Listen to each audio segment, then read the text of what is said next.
Okay, so thank you everyone for logging on tonight. I really appreciate you all logging on. I know that TB isn't kind of one of the most exciting topics, and often actually when you hear the TB, a lot of the time it is associated with really negative feelings, things like loss, frustration and confusion. So we've worked pretty hard to try and make this kind of as useful, practical and interesting to all of you that have logged on, and not depressing, hopefully. So yeah, this is the last of our remote discussions in the Red Rose Dairy discussion group. So thank you all for supporting it, and thank you for logging on.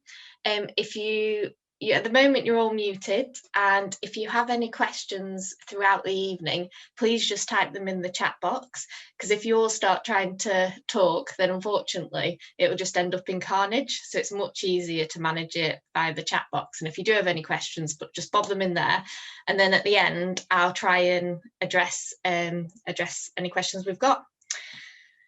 So what's the reason for this meeting? Well, yeah, as a group of vets, we were uncomfortable, I guess, with the number of reactors and IRs we were maybe getting in Lancashire. Obviously, we pride ourselves in Lancashire on being a 4-yearly testing parish, and a really low risk one for TB.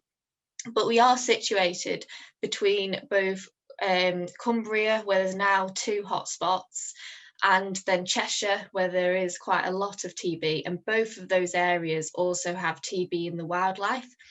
And obviously the M6 just runs right between those. So we kind of felt like maybe TB is closing in on us, and what more can we be doing? Surely there's a way that we can be proactive and try and stop this happening. Because I'm sure you're aware of farms in the high risk area, or have read about farms that are under continual testing and how bad it gets. And yeah, so that was the reasoning really behind this meeting. And part of the stress of TB, I guess, is the unknown. So what will we do? So kind of felt like if we can educate, give you a bit of knowledge, then hopefully that'll be helpful. You'll know your enemy, you're more informed, and you can prepare and kind of safeguard your herd from getting TB. So to get all this information, because I'm, by the way, Susie, one of the vets here at Oak Hill, we spoke to Sarah Tomlinson, who is a farmer and farm vet in Derbyshire, who they're in the Edge area, and they've seen a lot of TB in the last few years. And she's really involved with, as well as just day-to-day farm vetting, she's been really involved with kind of TB eradication, the TBAS service, which is like an advisory service in that area, and kind of trying to get on top of TB in that area. So she had a lot of practical experience that she passed on to us vets in the practice. We had a series of meetings with her. So a lot of this information has come from her, and also from our own research into it. Okay, so to try and make it kind of as informative to you as possible, I was just going to, if I can just go back one. This is where Zoom, here we go. Yep, Zoom's working. So I was just going to see if you could just say what kind of farm you're from, and then hopefully can try and tailor it slightly towards yeah, so hopefully something's bobbed up and you can choose some of the options, and then yeah, hopefully I can tailor it slightly towards you. Just give you a few more minutes.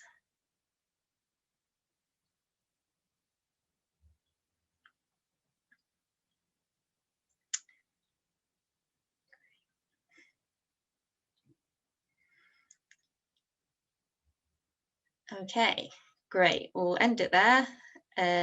So generally we've got mainly closed dairy herd, which is great. Brilliant. We've got a few other farms as well, which is brilliant. That's really helpful. And then there's just one other one about kind of whether you're in a radial testing zone, whether you're still luckily in the 4-yearly area, whether you have to annually test, like I know if you sell pasteurised milk, you have to annually test. Yeah.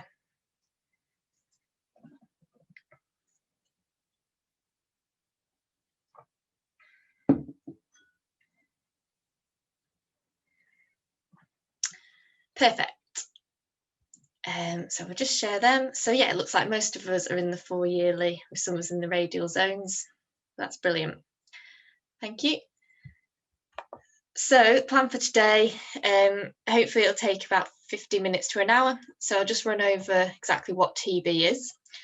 Then we'll go over the situation at the moment within the UK and in Lancashire. The TB skin test and what we know about it, and how we can interpret the results from it. What actually happens if the worst does happen and you do have a TB breakdown, and then what is within our hands, what can we control, what can we do to reduce the risk of it happening to our herd. So I think as vets and farmers, it is very easy, and all of us, I think, have been guilty of it in the past, of kind of thinking of TB as, oh, that's the government's responsibility, it's all down to the government, completely out of our hands. But actually, it is just another infectious disease. So just like BVD, Johne's, IBR, we can look at kind of how it's spread, how we use the test, and we can look at different areas that we can control to reduce the spread or reduce the risk of us getting the disease. So yeah, the only differences, I guess, between TB and those other common diseases that we often talk about and often strive to control is that, I guess, well, the government does dictate this testing, so it does tell you generally when to test and what to test. There is the option of private testing, so you can test yourself, but that is at your cost. And then I suppose the other difference is that if TB is found, well, movement restrictions then do immediately apply to your holding, and the animal must be culled. And then again, badgers, which are part of the transmission of TB, are a protected species. But other than those three main differences, everything else is under our control. So back to basics, what is TB?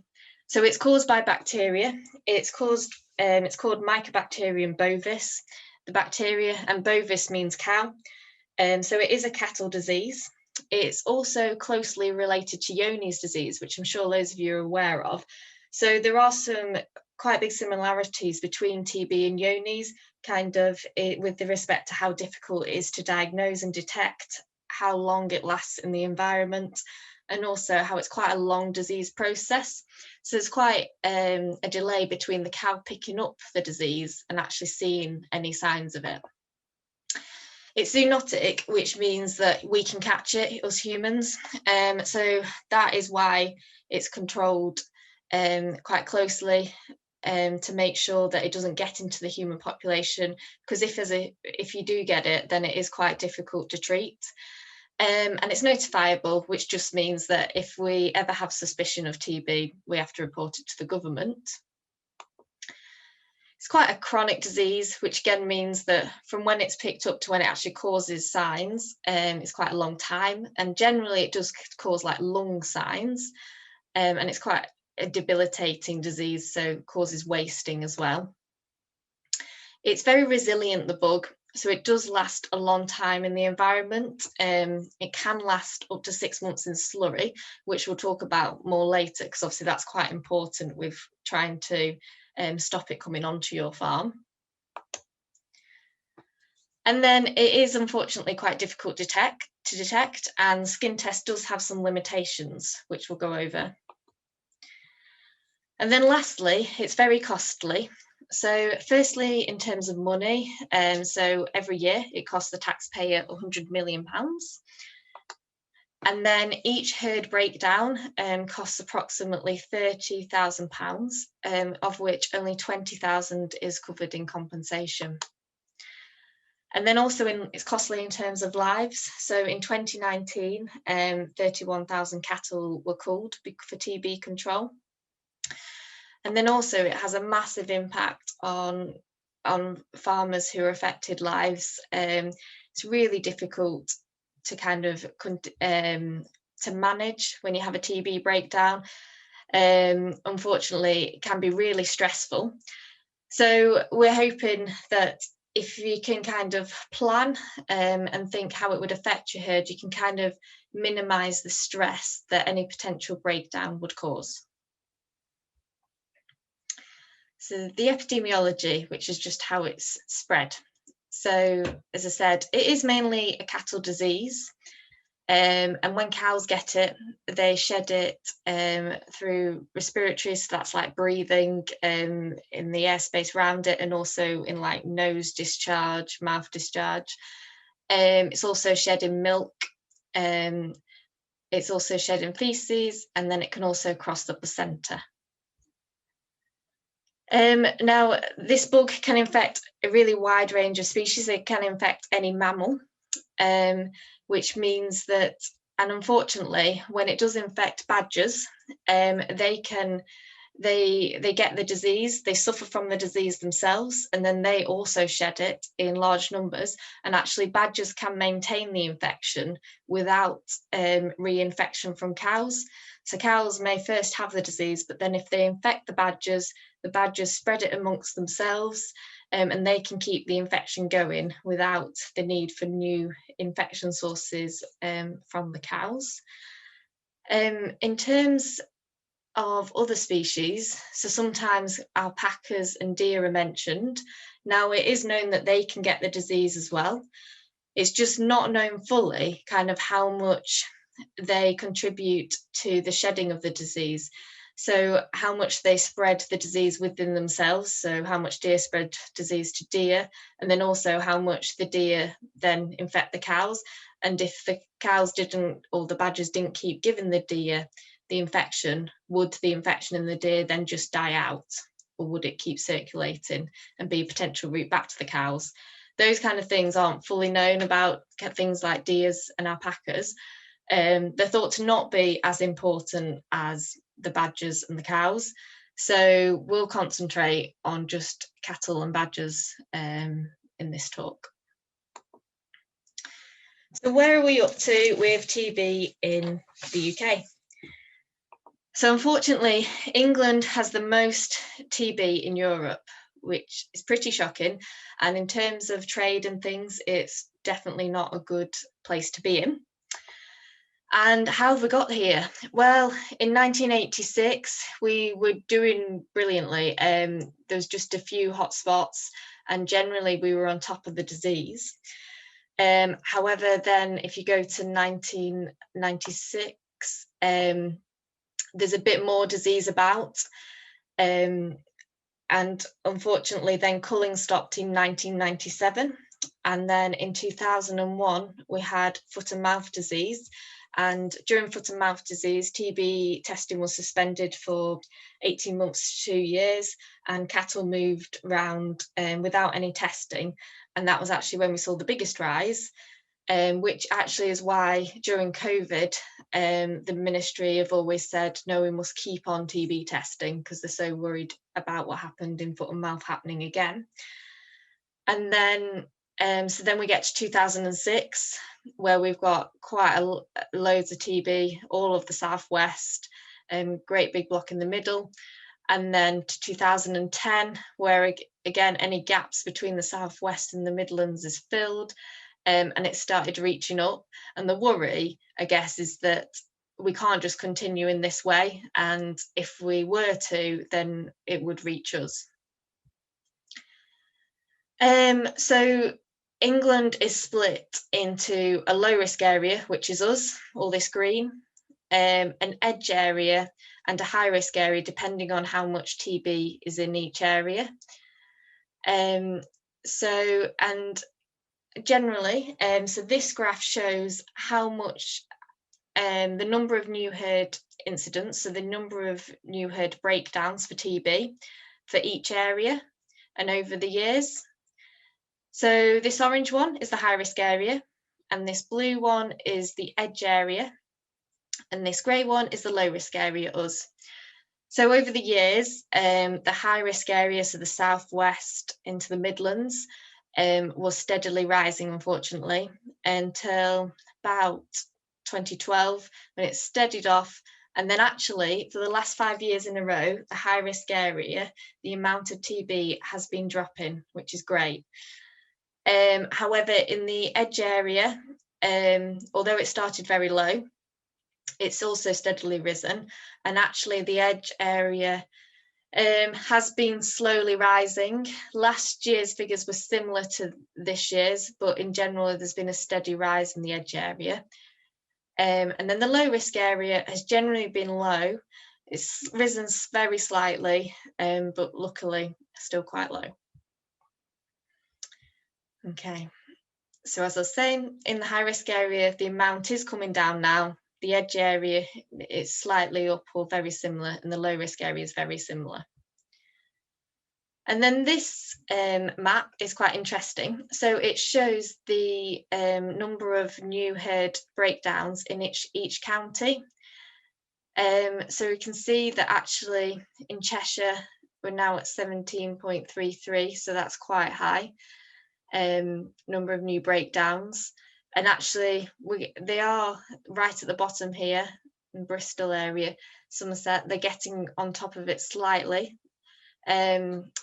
And then us in Lancashire, we're doing well at 0.9, but then up in Cumbria, it's at 1.1. So it's not too bad, but there are two areas below and above us where it'd be nicer if they had less TB.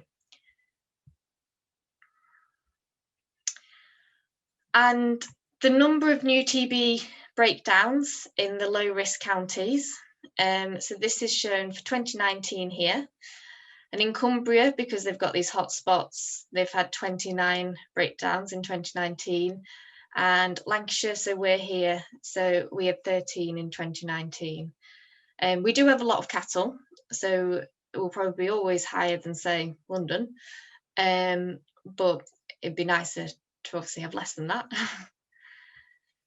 And then over the years, TB in Lancashire used to be at 0, and then it kind of fluctuated. And then unfortunately, we did have a bit of a peak in 2013, that looks like.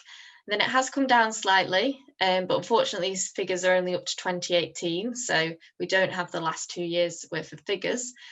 But equally, we don't want, so we want to keep Lancashire obviously at really low TB herd prevalence. This is Oxfordshire, and they used to be a low risk area. However, they started going up, and it got into the wildlife, and now you can see it's just going up and up. And so obviously we don't want to be in this situation. We want to catch it before it gets up to these dizzy heights and protect our herds before then. Okay, so that covers kind of where we're up to with the amount of TB in the UK. So this part is going to go over how we detect TB. So we've got slaughterhouse surveillance. Every animal that goes through a slaughterhouse, the meat hygiene inspectors do various cuts into the carcass and look to see if there are any TB lesions. And then we also have the skin test. So that will either be every 4 years, or you might do some post-movement testing or tracer testing or radial testing. And generally the skin test is what is used most of the time to detect TB. There are a couple of other tests which you might just hear about. So there's gamma interferon test and the IDEX test, which are sometimes used as well. And I'll cover them a little bit more later. So if we go over to this graph here, this shows what happens when a cow is infected with TB. So they pick up the infection here, right at 0. And then it takes 3 weeks for them to go positive on the gamma test. and it actually takes 7 weeks for them to go positive on the TB skin test. So there is a delay between them picking up the disease and the skin test being able to detect it. And then over time, so this is the disease progress. So as the disease goes on, then actually they stop responding to the skin test and they stop responding to the gamma test. And the only test they do respond to is the antibody one, which is this IDEX test. So yeah, it's not a perfect test. It will miss animals at this side and this side will the skin test. And then, so the skin test is 2 injections in the skin. So generally we do the avian, the control one at the top and the bovine at the bottom. And then we look to see any reaction to these injections. So we do a skin measurement first, and then we do a skin measurement on the second day if there's any lumps. And then depending on the lump size, tells us whether they're a reactor or not. So we look, if the bottom lump is 4 millimeters or more bigger than the top lump, then that is a reactor. If the bottom lump is only 2 to 4 millimeters bigger than the top lump, then that's inconclusive reactor. And then if the top lump's bigger than the bottom or it's completely flat, then that's a negative test. So how good is this test at detecting TB? So if you've got a cow with TB and you do a skin test, 80% of the time it will give a positive result, but 20% of the time it will give a negative result. So that means that if we test 100 animals that all have TB, only 80 of them will give a positive result, which means that actually the skin test misses 1 in 5 positive animals. And that's on a good day when the animal like stands still and you get the bleb in really well. And so why is this? It's either because it's very early in the TB disease process, or it's very late in the TB disease process, as we saw on that graph before, or if there's environmental TB or yonis, that can interfere with the cow's response to the test, so it masks it and you don't see the lumps. So it kind of questions, as it does miss 1 in 5, how much can we trust pre-movement tracer and post-movement tests? Because generally this test is really good at diagnosing maybe TB on a herd level, but actually picking out every single individual animal that has TB, it's not that great at. And so this limitation of the test is the reason why, as soon as you have 1 reactor, you are then told not to move any other animals off your farm, because they don't know whether there is actually more reactors on your farm. It's just the test hasn't picked it up yet. And that's why you also have to keep retesting to try and make sure that every animal that has TB is eventually found. And generally, the longer a herd is free of TB, the more that you can trust that, it definitely is. But then looking at it the other way, so how good is the test at correctly identifying cows that don't have TB? So if you've got a TB-free cow and you do a skin test, so 99.98% of the time, it will correctly identify it as negative.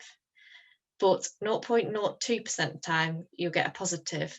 So that means that it will misdiagnose 1 in 5,000 animals.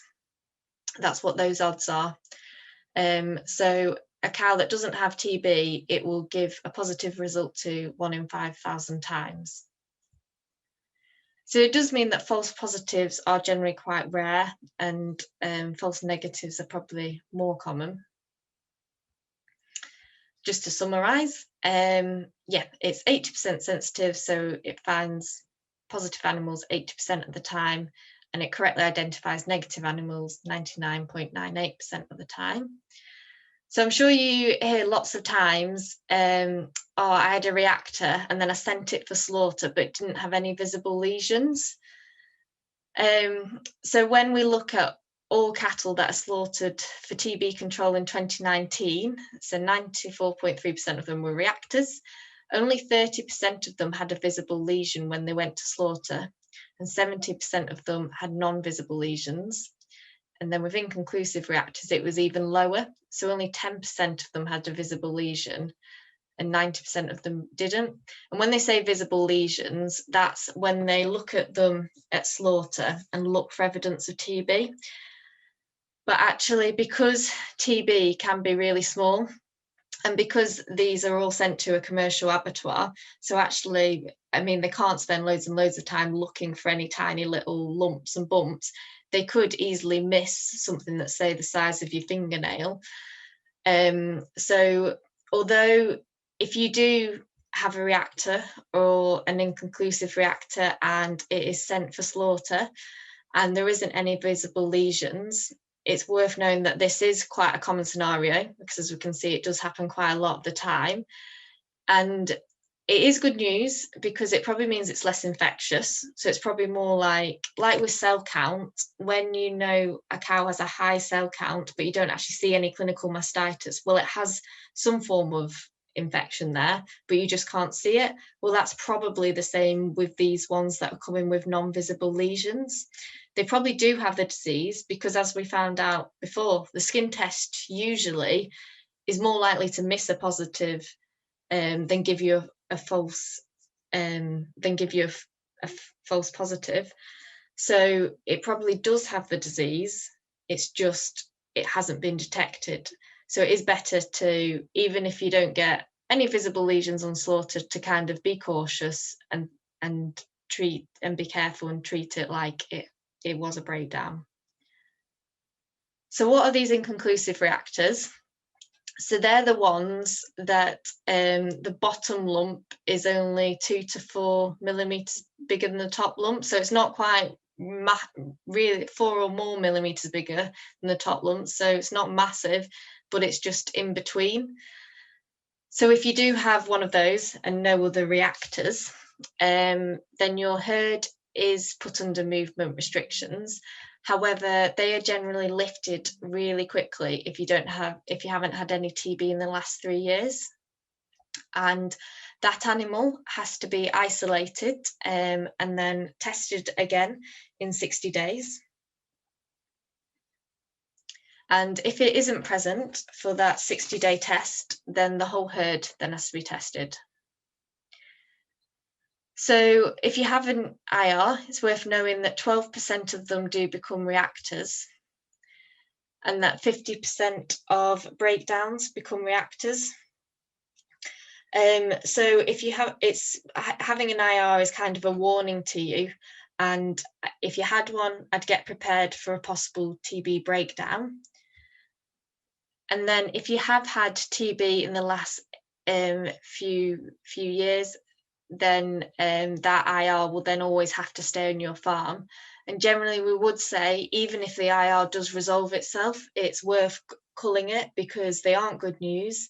And even even if they do pass, I would still say it'd be one to mark for culling, just to be safe. And then this is the other test that I mentioned before. So it's the gamma interferon test. So this is a blood test and it is more sensitive.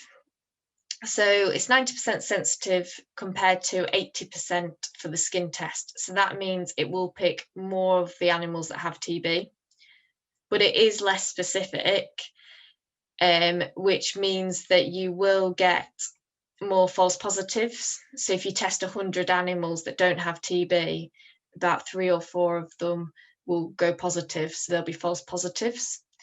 And generally this test is used if you do have a new confirmed breakdown. So if you have a TB reactor, that then when they cull it out, they find lesions or they culture it, that is when this gamma interferon test will then be used. And on average, you will probably lose about 5 to 8% of your herd because there will be more false positives with this test. It's possibly a test that it might be worth thinking about using if you want to buy an animal from a high risk herd. and you really want an animal from that herd, like generally we'd say, well, just don't buy from that herd. But if there's some reason why you really do want that animal, then you can do a private gamma interferon test, and obviously it will give you more confidence that the animal doesn't have TB. So that is an option. We would just have to speak to DEFRA if that was something we wanted to do. Okay, so that's the test that we have available to us and kind of what the limitations of some of them are. So now I'll cover kind of what happens if you do have a reactor, but I don't want to dwell on this too much, because if it does happen, then it'll kind of all be explained to you at the time. So if you do have a TB reactor, you are then under movement restrictions immediately on and off the farm. And then the reactor, so it's tagged and a piece of DNA is taken, and that's because so that when the animal is sent into slaughter, they can just cross-reference and make sure that that animal was the one that was the reactor. That reactor then needs to be isolated, so it needs to be kept away from all other animals, out of the same airspace, in its own separate airspace, with its own kind of trough and water trough. Any milk from it as well needs to be disposed, because as I said before, TB can be shed in the milk. So yeah, you want to dispose of that. If you're dairy, then you need to inform your milk buyer. If you do sell raw milk, that will have to stop. And it's I definitely wouldn't advise kind of drinking raw milk from the farm, just because, as I said before, TB is shed in the milk, and you don't know that the test has picked up every cow that has TB, and you don't want you and your family to be exposed to TB because it is pretty nasty. Any manure and slurry from your farm cannot be taken to other farms.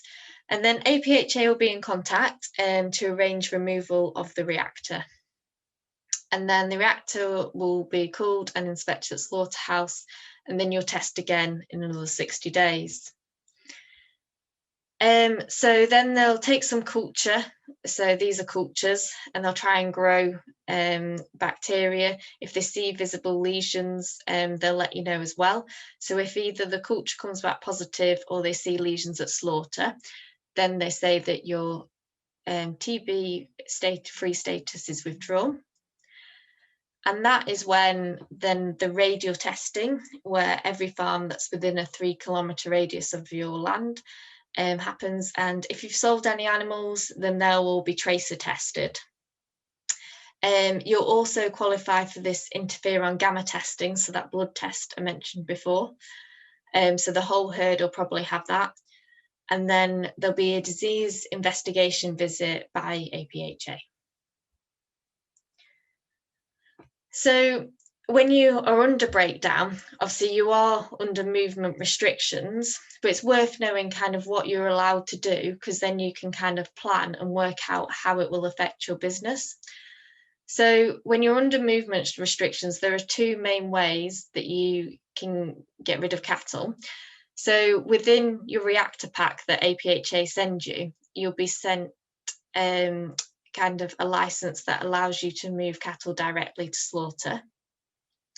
And then there's also the option of sending cattle to an approved finishing unit. So these are units which are all listed on the government website and on the TB Hub website. I think the nearest ones are in Cheshire. Yeah, and you can move animals to these approved finishing units without a TB test and when you're under movement restrictions. So they're the most common ways that people tend to move animals off a unit. There's also the option that you can sell cattle through red and orange TB sales. Again, I think the nearest one that does these sales is Market Drayton. And there is also like Sell My Livestock. I think they sometimes do these sales as well. These both moving them to approved finishing units and moving them to these markets do require a bit of planning, because you first have to apply for a movement license to APHA, which can take 5 working days to get. And with these approved finishing units, a lot of the rearing companies like Butala often have them. But you do have to book them in. So they're also an option. If you're a block calving herd, then you can set up an isolation unit. So this is a separate biosecure building that has a separate CPH, which would act as a finishing unit and would work best for a block calving herd, because you have to fill it within 6 weeks. And once it's full, so once you've filled it within that 6 weeks, then all the animals have to have 2 clear tests, but then you can move animals from that freely. It will always say on animals' passport whether they've been in an isolation unit. And generally, if you are buying in animals and you buy in one that has it on its passport that's been in an isolation unit, then I would say that animal is probably pretty risky, because it has come from a herd that's had a TB breakdown. So it is better to kind of try and finish it as soon as possible, or sell it on. And then another thing that you could do is alter your breeding plan. So maybe use more sex semen, so you've got more heifers coming through rather than store cattle. Okay, so it's difficult to predict where the next reactor is going to happen, but if you can plan for a breakdown, then hopefully that will minimise any stress. So I think it's worth every farm kind of thinking about how they'd adapt and how they'd cope. So you'd firstly maybe think, well, how would I cope with the movement restrictions? What do I do with heifer rearing? How would I cope if I couldn't sell surplus heifers or stores? Or do you have pedigrees, and do you need to sell them at certain sales times of year? How can you adapt to minimise the impact movement restrictions would have?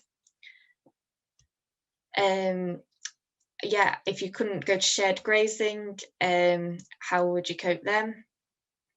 With a flying dairy herd, you wouldn't be able to buy things in, so trying to think about how you cope with that.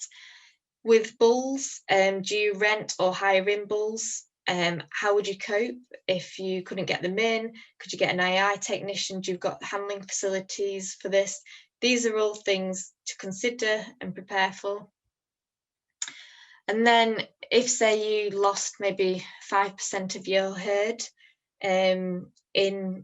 with a TB breakdown, obviously it would affect the amount of milk you had.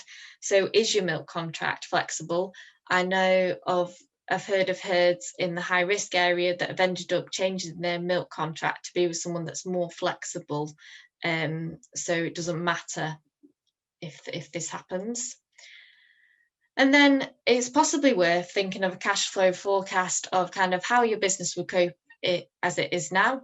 And then if you went under TB restrictions, well, what would be affected? Would it be worth selling them at a poorer price to, getting rid of surplus stock to, say, an approved finishing unit at a poorer price, rather than overstocking your own buildings? We're thinking of all the options. And then when you do get to buy in again, just make sure that it's not just TB you're thinking about when you're buying in, and all those other diseases that you've kept out of your herd for so many years. Chat to us vets about what kind of questions to ask to make sure that you don't then end up with other diseases as well on farm. So I suppose certainly some farms in the high risk area will utilise some of these options I'm going to go over next to kind of minimise any impact a test has on their business. And possibly if you feel like your farm is at high risk of having a breakdown, it's worth thinking about some of these.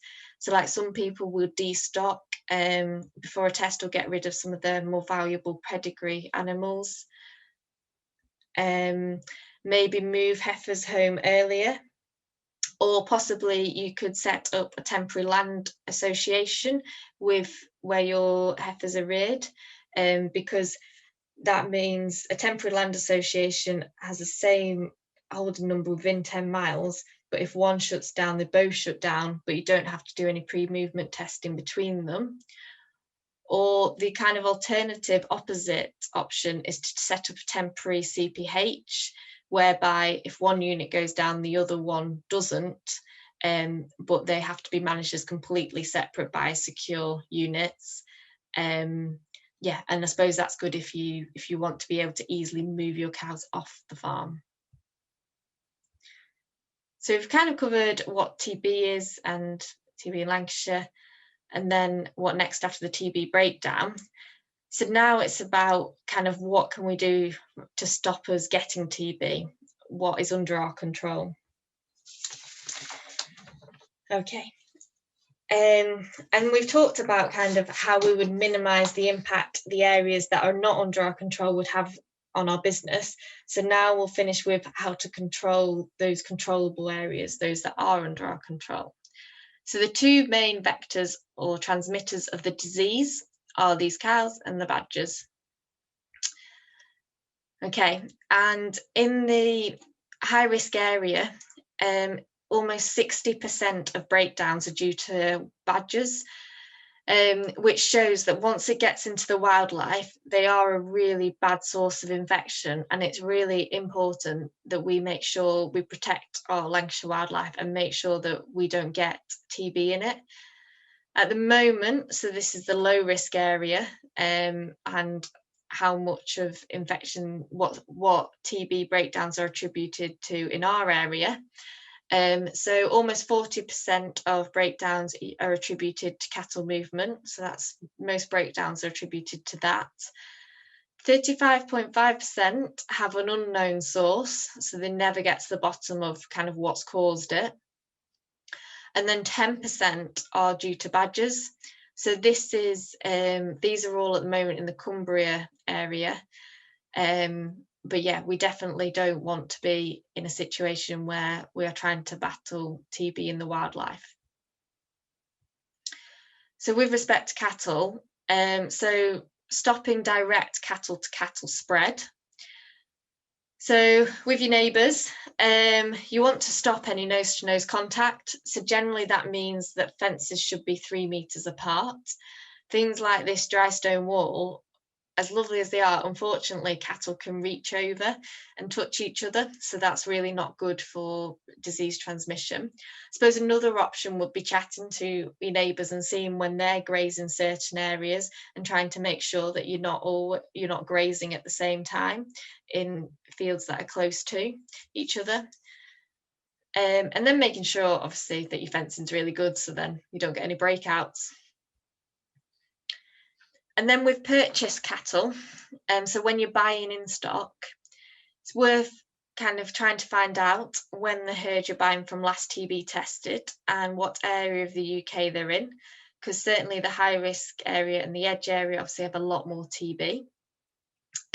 So there is a really good website. So I'm just going to share this IBTB website. Here we go.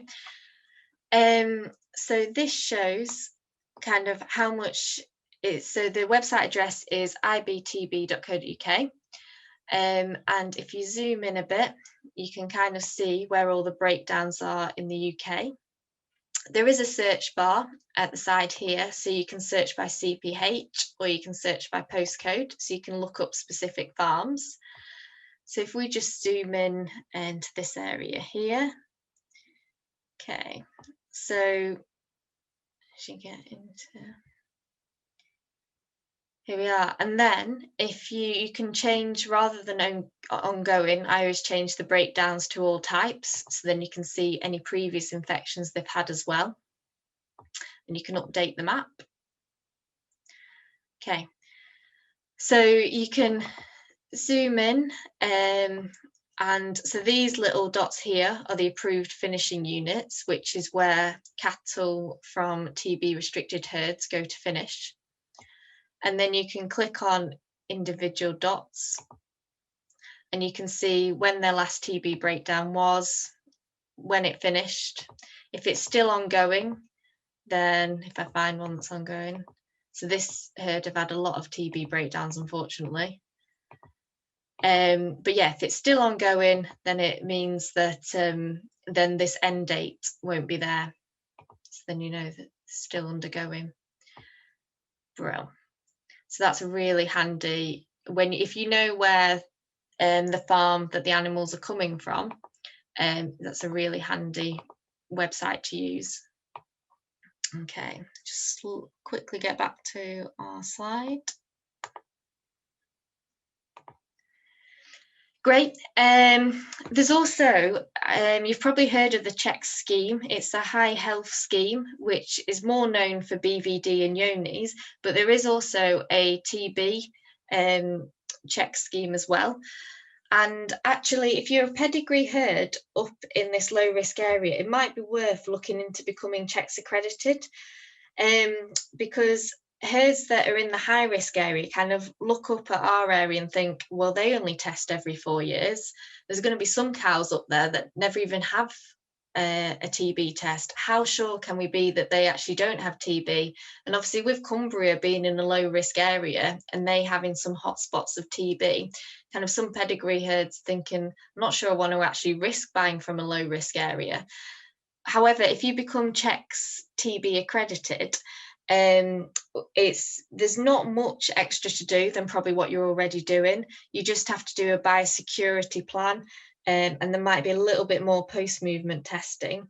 And then you're given a score from 0 to 10, depending on how many years you've been TB free. So if you've been TB free for 10 years or more, then you'll get the score 10. So it might be worth thinking about doing that if you're a pedigree herd. And then you can also consider maybe doing some private TB testing. So if you are really worried about buying it in and want to kind of increase your confidence that the animal you've bought in isn't carrying TB, you can do a TB test, either the blood test or the skin test. And then looking at indirect spread. So say if a cow has TB and it sheds it either in its muck or by some discharge, and then it gets into the slurry, say, or into the water trough, stopping that then coming into contact with a cow. So that's by indirect spread. So unfortunately, as I said before, TB does last a long time. So in slurry can last up to 6 months. And in water troughs, it can last kind of a couple of months. So yeah, it's important to think.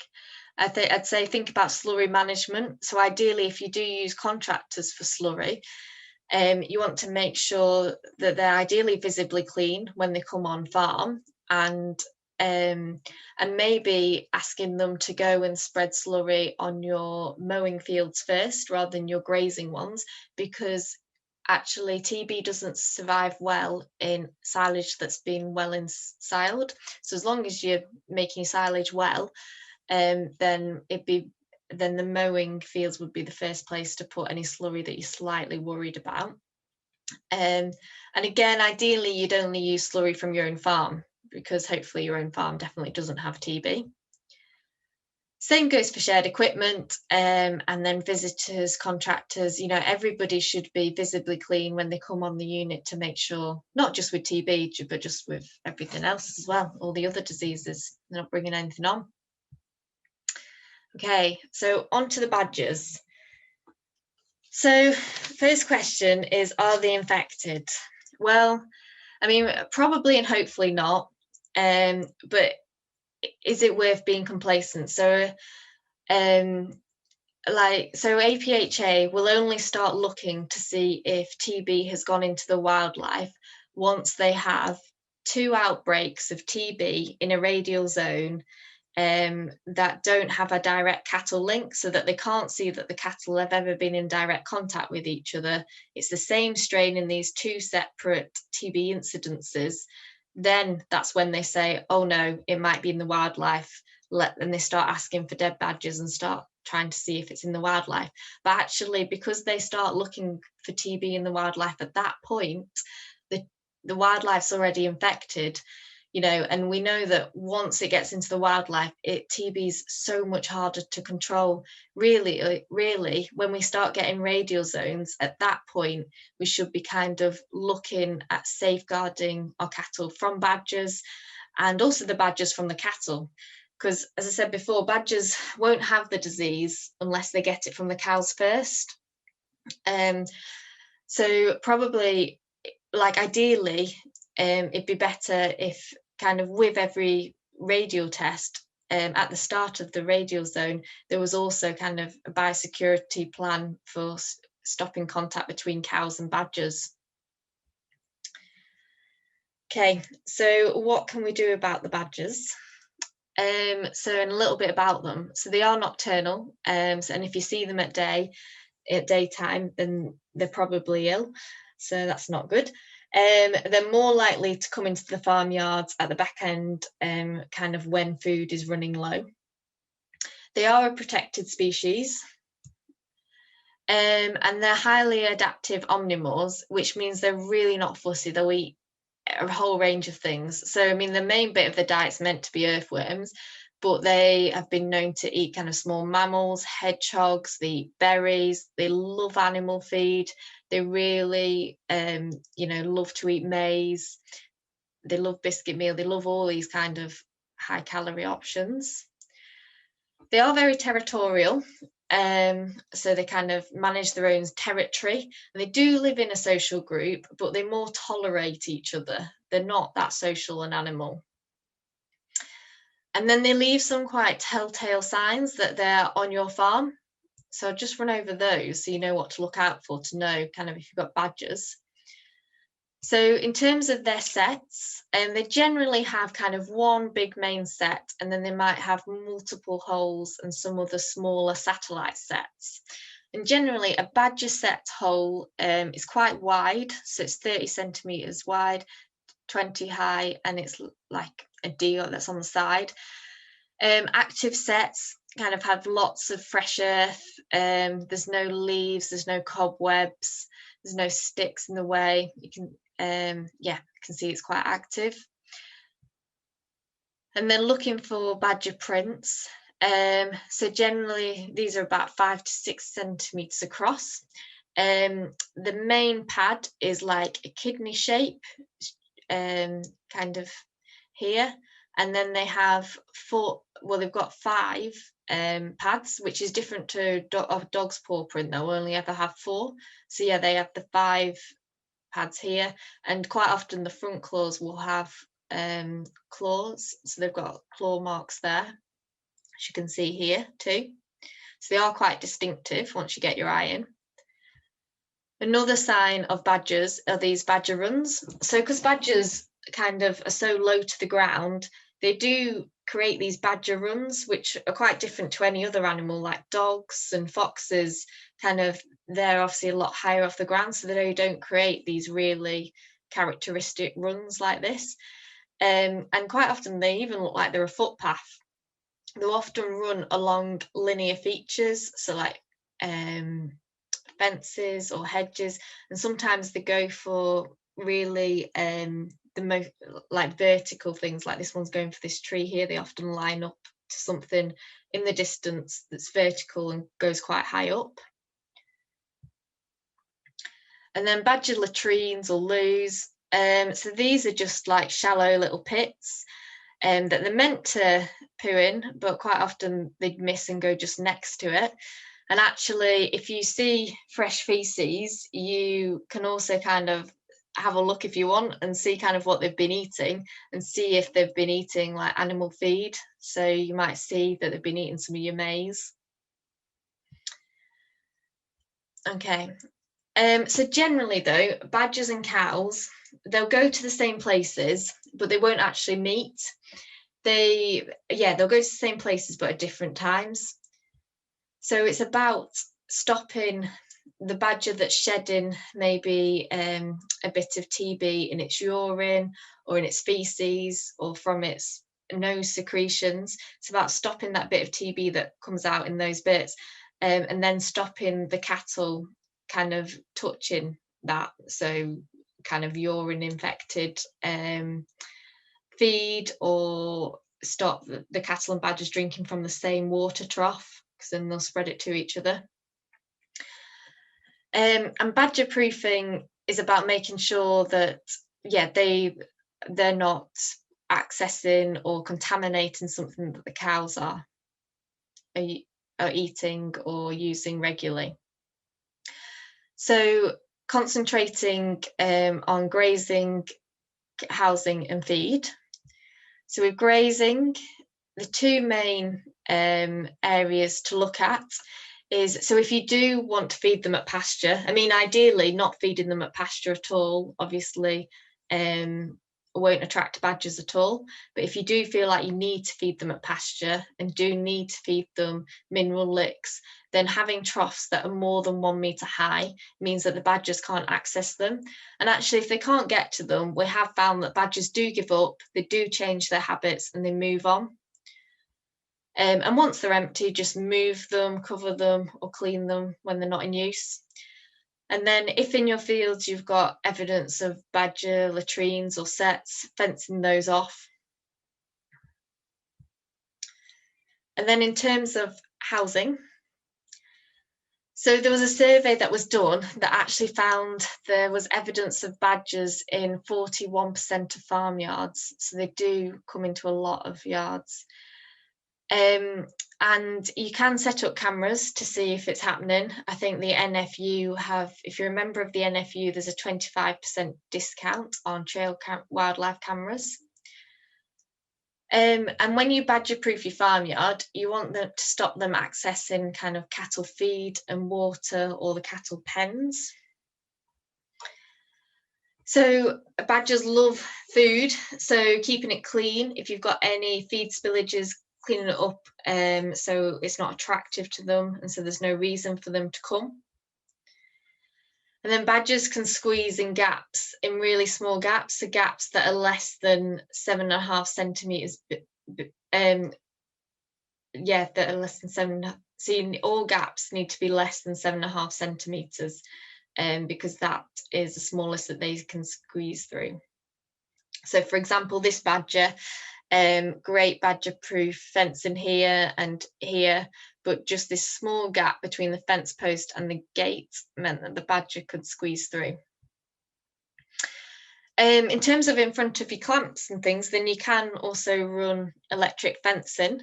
It's recommended to do it at these 4 points. And then you can obviously just step over that. And all of these things, they only need to be in place at night because that's the only time that badgers come out.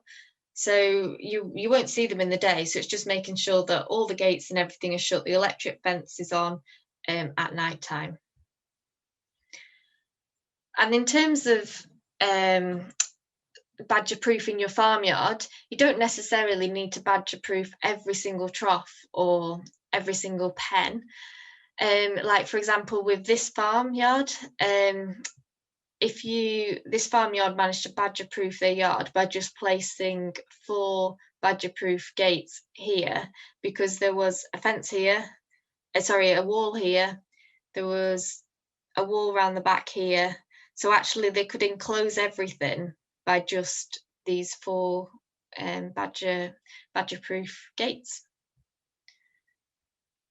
Okay, so for more information, as I said, this IBTB map's really good for kind of when you're purchasing cattle and looking what's a risky buy and what isn't. Generally, we'd always say buy from a herd that's less risky than yourself. There's also the TB Hub, which is a website and has loads of information on it. We can also come out and do a TB risk assessment. So as we've talked about, DEFRA only come out and do a visit once you've got confirmed TB, which is quite reactive and not proactive. So we want to stop TB getting on farms first. Generally, we kind of feel like TB isn't going to be eradicated by government measures alone, and we kind of need to take some of it into our own hands. So if you'd like more information kind of specific to your herd to stop TB coming into your herd, or if you're suffering a TB breakdown, just want to chat and want a bit more help, then just let us know. You can come out, have a look at your farm, look at your grazing, look at previous test results, kind of try and give you some recommendations. And all of this as information has kind of come from this TBAS, the TB Advisory Service, which is present in the high risk and edge areas.